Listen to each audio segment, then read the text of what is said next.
Aujourd'hui, voici un nouveau projet tout à fait passionnant. Madame Danton a besoin d'un espace zen pour donner des cours de yoga. Pour travailler à son domicile, elle veut aménager ses combles. Elle possède effectivement une belle surface qui n'est pas encore utilisée. Elle fait appel à nous car elle a des demandes très précises. Comme elle veut créer un véritable havre de paix, il est nécessaire que la performance acoustique soit excellente pour garantir le calme et que la qualité de l'air soit irréprochable. Enfin, elle tient à garder les pannes apparentes pour préserver l'harmonie et le charme du lieu. Madame Danton a raison de miser sur le potentiel qu'elle possède. Pour réussir rapidement et à moindre coût cet espace de ressourcement confortable et chaleureux, je proposerai sans hésiter un système complet d'isolation en 2 couches qui garantit également l'étanchéité à l'air. Vous l'aurez compris, ce procédé assure de très bonnes performances thermiques et acoustiques et une étanchéité à l'air qui en feront à coup sûr l'espace zen dont rêve Madame Danton. Passons d'abord en revue tout le matériel dont nous aurons besoin. Pour la suspente et l'ossature, il nous faut des suspentes Integra 2 qui contribuent à l'étanchéité à l'air, des fourrures style F530, des lisses Clip Optima, des connecteurs Optima et des éclisses style F530. Pour l'isolant à base de laine minérale, des rouleaux de laine minérale Isoconfort 35 pour la couche entre chevrons, des rouleaux de laine minérale Isoconfort 35 revêtus Craft pour la deuxième couche. Pour le système d'étanchéité à l'air, de la membrane Vario Duplex, de l'adhésif Vario KB1 et des cartouches de mastic Vario DS. Pour les finitions, des plaques de plâtre placophoniques pour leurs propriétés acoustiques, des enduits de finition, Placomix et Placojoint, et des vis TTPC 25. Pour les outils, les grands classiques, un cutter, une scie, un niveau à bulles, un cordeau à tracer. Et un peu plus spécifique, une règle de maçon, un maxi coupe-laine, un blade runner, une grignoteuse. Avant toute chose, il faut absolument vérifier que la charpente peut supporter la charge du système d'isolation et d'étanchéité à l'air qui va être mise en œuvre. Comme vous le savez sans doute déjà, vous devez porter des équipements adaptés.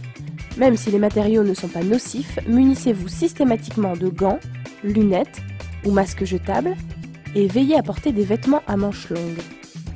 Il est aussi obligatoire de travailler dans un espace ventilé. Et enfin, ce type de projet ne peut être réalisé seul.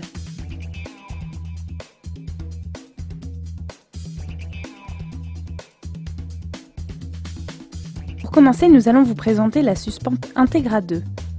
Il existe 3 longueurs de suspente Integra 2 en fonction de l'épaisseur d'isolant que vous voulez mettre en œuvre sous chevron.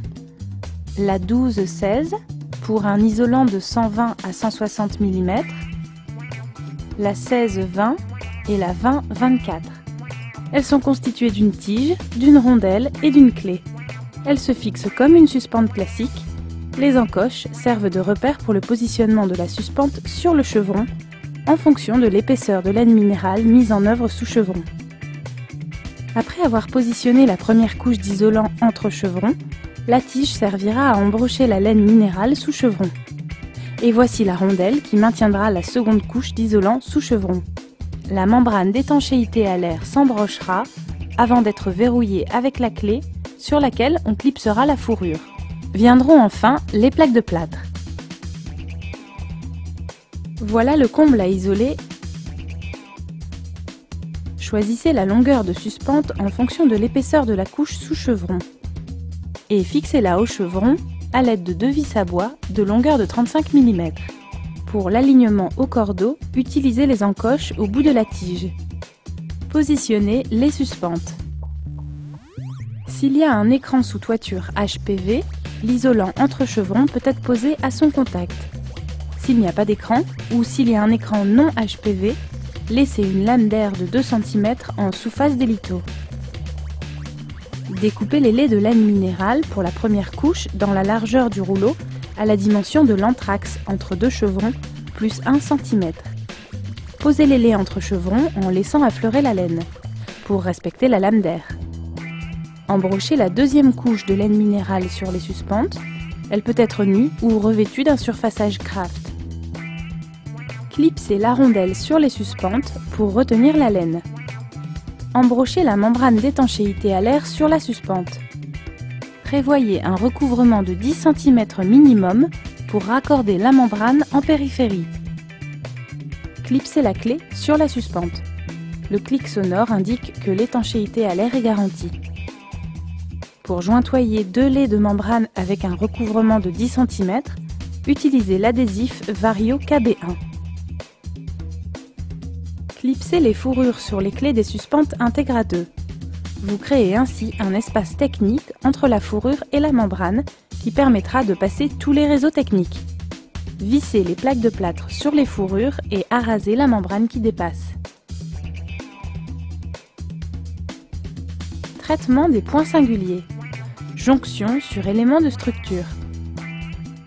En périphérie de l'ouvrage, sur le mur pignon et sur le plancher, utilisez le mastic Vario DS pour réaliser une jonction étanche de la membrane avec les différents éléments de maçonnerie préalablement dépoussiérés. Béton, parpaing, briques, bois, PVC, aluminium et lissez la membrane. Panne apparente. Si vous choisissez de laisser les pannes apparentes, prévoyez un débord de 10 cm de membrane de part et d'autre de la panne. Raccordez la membrane sur la panne avec un cordon continu de mastic Vario DS et lissez soigneusement la membrane. Clipsez les fourrures et positionnez les plaques en laissant dépasser le débord de membrane. Vissez. Arasez le surplus de membrane avant de faire les joints des plaques. Réparation de la membrane. En cas de déchirure de la membrane, réparez à l'aide d'un morceau d'adhésif KB1. En cas d'accroc plus important, réparez avec un morceau de membrane fixé à l'aide d'adhésif KB1 sur les 4 faces.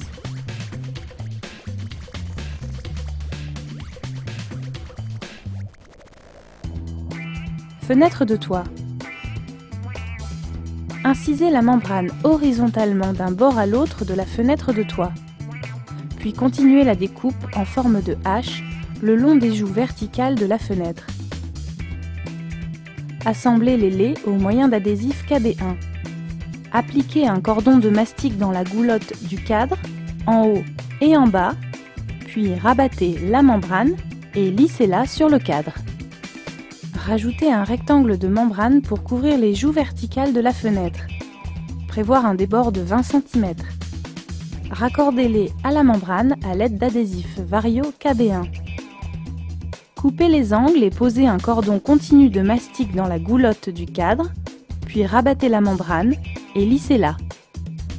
Finalisez l'étanchéité à l'air à l'aide d'adhésif KB1 ou d'adhésif Vario Multitape 150 dans les angles.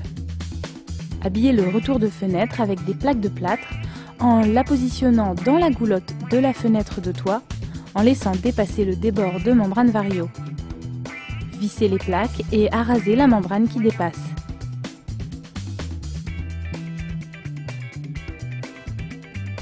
Étanchéité autour des gaines de gros diamètre. Pour assurer l'étanchéité autour des gaines de gros diamètre, découpez un rectangle de membrane Vario de 30 cm minimum de large et de longueur suffisante pour faire le tour de la gaine augmenté de 10 cm. Entaillez la membrane Vario sur une longueur de 10 cm tous les 5 cm. Habillez maintenant la gaine et refermez le rectangle de membrane Vario au moyen d'adhésif Vario KB1. Appliquez un cordeau de mastic Vario DS autour de la gaine, puis rabattez les languettes. Maintenez-les en place avec quelques points de mastic. Au centre d'un carré de membrane Vario d'une largeur égale à 4 fois le diamètre de la gaine, tracez un cercle du diamètre de cette dernière, puis évidez-le. Appliquez ce carré autour de la gaine, puis collez-le avec de l'adhésif KB1. La pose d'adhésif Vario KB1 sur les bords de l'empiècement finalise l'étanchéité. Appliquez ensuite un cordon de mastic Vario DS à la jonction de la pièce rapportée de membrane Vario et de la gaine. Conduit de cheminée. Dans le cas d'un conduit en inox isolé, on ne peut pas se raccorder directement sur la membrane. Découpez un carré dans la membrane à la dimension de la plaque de sécurité au feu étanche à l'air, diminuée de 5 cm pour pouvoir assurer le recouvrement de membrane. Mettre en place la plaque de sécurité au feu étanche à l'air sur le conduit. Jointoyer la membrane sur la plaque de sécurité au feu à l'aide du mastic Vario DS. Passage des réseaux dans l'espace technique. La suspente Integra 2 permet de créer un espace technique entre la membrane et la plaque de plâtre. Cet espace est prévu pour passer toutes les gaines techniques et les boîtiers électriques et de dérivation. Dans la mesure du possible, placez le tableau électrique dans le volume étanche à l'air.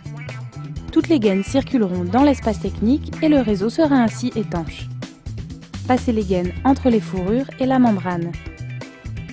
Les membranes d'étanchéité à l'air étant souples et élastiques, elles peuvent être déformées localement pour intégrer des boîtiers entre la plaque de plâtre et la membrane. Pour les spots lumineux, respectez les espaces de ventilation prescrits par les fabricants. Pour les boîtiers DCL, réalisez l'étanchéité à l'air au pourtour du câble de fixation à la charpente à l'aide de mastic Vario DS ou d'adhésif Vario Multitape. Vous pouvez même intégrer des boîtiers de dérivation dans cet espace technique.